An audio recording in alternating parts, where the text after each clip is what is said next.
All right, let's talk about something we all have to do, asking for information. It sounds so simple, doesn't it? But, in a professional setting, how you ask can change everything. So today, we're going to break down the art of the professional inquiry and turn what can be a kind of awkward moment into a total power move in communication. I mean, we've all been there, right? You need a name, an email, maybe a price list, and you just freeze. You're worried you'll sound too demanding or, I don't know, just clumsy. Well, that's exactly what we're going to tackle. We're going to give you the tools to ask with confidence and, most importantly, with clarity. Okay, first things first. Let's get your verbal toolkit stocked up.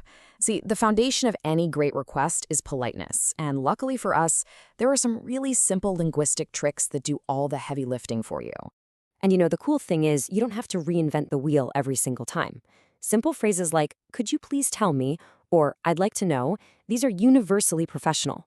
They're like the perfect polite handshake to start any conversation. And honestly, it often just comes down to the power of a single word. Verbs like can, could, would, and if you're feeling a bit more formal, may.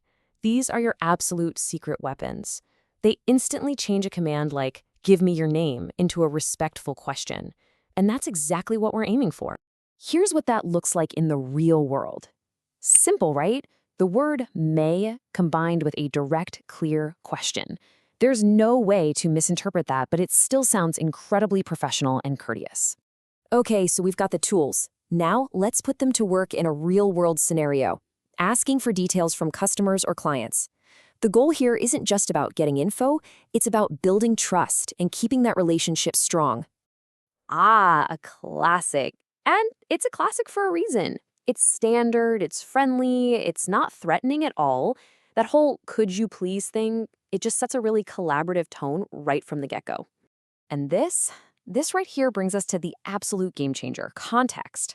I mean, think about it. We're all naturally a little protective of our personal information. So when you just explain why you're asking, you immediately lower their defenses. It makes them a partner in the process, and that small step makes a huge difference. So how does that actually work? Well, instead of just saying, can I have your email? You might say, it's to ensure you receive timely updates and support. All of a sudden, the request isn't for you, it's for them. That little piece of transparency builds trust almost instantly. Now, let's shift gears a little bit. When you're dealing with your suppliers, the whole dynamic changes. The focus here is a little less on persuasion and a lot more on absolute, crystal clarity to keep business moving. And this is a perfect example of that directness. It's still polite, you've got the could you, but it's also super specific about what's needed. There is absolutely no room for misunderstanding here. So listen, when you're talking to suppliers, specificity is everything. Vague requests just lead to a bunch of back and forth emails and wasted time.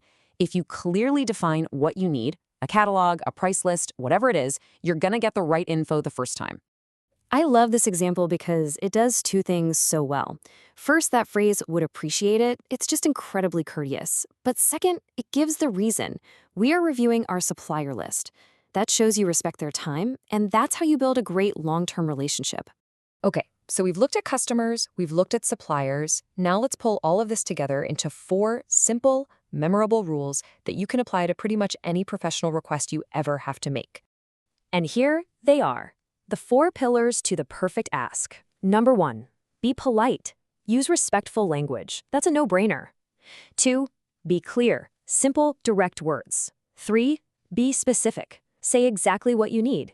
And 4, provide context. Tell them why you need it. If you can master these 4 steps, you've totally mastered the art of the ask. Because at the end of the day, it's not about memorizing some magic phrase or a perfect script. It's about an approach that is always clear, always respectful, and always professional. That's the combo that gets you the results you want every single time. So I'll leave you with this final thought, kind of a little challenge. Think about your work week coming up.